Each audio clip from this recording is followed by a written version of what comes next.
La formazione maltese ha dimostrato in ogni caso, nonostante le difficoltà di ambientamento, nonostante le difficoltà del terreno di gioco, un gioco di amalgama piuttosto discreto, specialmente nella seconda parte dell'incontro, quando è venuto fuori prepotentemente e ha messo un tantino in difficoltà la formazione dello Studio Linea 2, che comunque è riuscita nella seconda parte dell'incontro ad andare a rete. Purtroppo in queste immagini che vedete mancano i gol improvvisi uno dietro l'altro che hanno sorpreso anche il nostro operatore. In ogni caso c'è da dire che appunto l'incontro è stato piacevole a vedersi anche per l'impegno profuso dai 22 in campo nei 70 minuti di gioco, con una giornata di caldo torrido che ha messo a dura prova le resistenze fisiche e atletiche dei 22 contendenti. L'incontro è stato arbitrato da una terna ragusana che si è divertita anche ad assistere a questo incontro, che è stato più che altro, al di là di quello che è stato poi alla fine un risultato, uno scambio a livello sportivo tra due modi di intendere il calcio, due modi di vivere lo sport, la situazione maltese e quella ragusana. La formazione ragusana, vale a dire, il caso di dirlo, era formata da giovani che avevano militato nei campionati minori fino allo scorso anno, giovani che si erano messi in luce in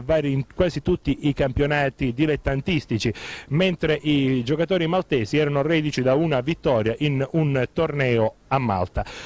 La partita è terminata con il risultato di 4-0, questo per la cronaca. A vincere è stato lo Studio Linea 2 di Ragusa.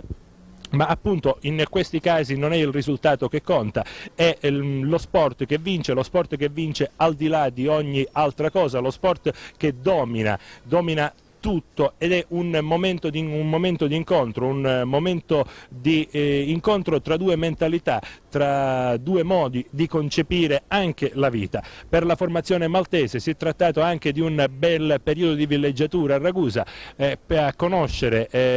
la Sicilia, a conoscere quelle che sono le nostre città, quelle che sono anche le coste, anche perché il caldo in questi giorni in cui la formazione maltese è stata ospite di Ragusa è stato torrido, e quindi a conoscere anche i meravigliosi litorali della costa ragusana. Tornando all'incontro, c'è da dire che appare appunto, come abbiamo detto, il terreno non in perfette condizioni, un terreno a volte in alcuni punti molto duro, in altri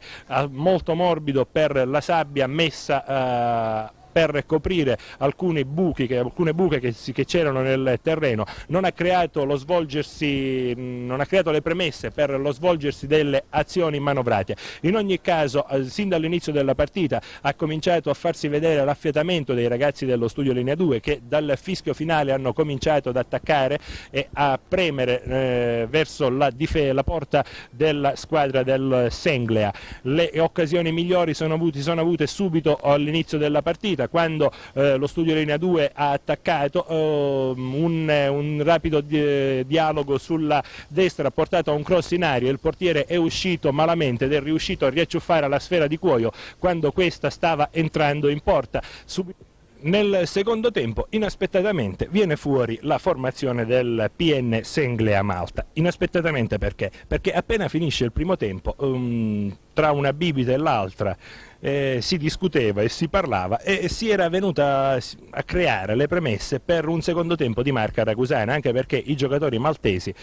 apparivano piuttosto provati dal gran caldo e dalla fatica fatta nel corso del primo tempo. Invece, con il calcio d'inizio del secondo tempo, la formazione maltese parte all'attacco nella speranza di rimontare le due reti subite nella prima parte della gara. Parte all'attacco e cerca di accorciare le distanze. Questo porta naturalmente a scoprirsi un tantino la difesa, e ne approfitta la formazione dello Studio Linea 2, che si vede anche annullata una rete per un sospetto fuorigioco che noi, a dire il vero, modestamente non abbiamo affatto notato. Comunque per l'arbitro c'era il fuorigioco, quindi una rete annullata allo Studio Linea 2. Comunque è la formazione maltese ad attaccare per tutto il secondo tempo, a farsi valere, a spingere sull'acceleratore e ad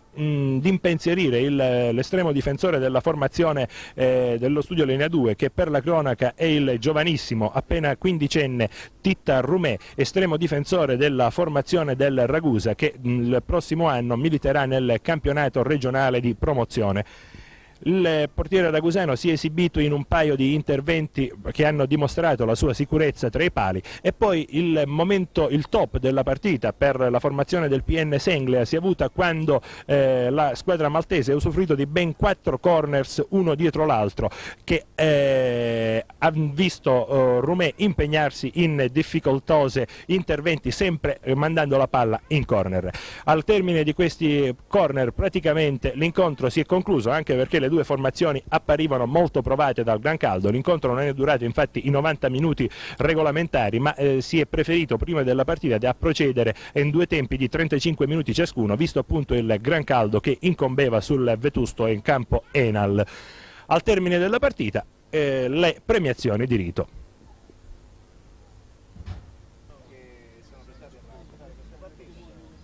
Speriamo di farne un'altra a Malta, fanno bene, le spese vanno andare a Malta chiaramente.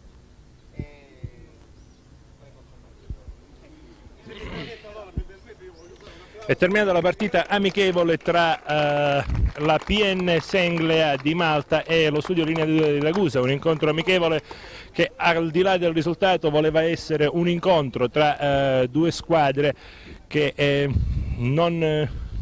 volevano soltanto divertirsi giocando al pallone. Al di là appunto del risultato, tra l'altro ha vinto lo Studio Linea 2, ma al di là del risultato era il rapporto amichevole tra due formazioni che conta, la cosa più importante appunto. A questo punto la premiazione della squadra vincitrice: è stato premiato il capitano dello Studio Linea 2 e adesso vengono date delle medaglie a ricordo dell'incontro a tutti i giocatori maltesi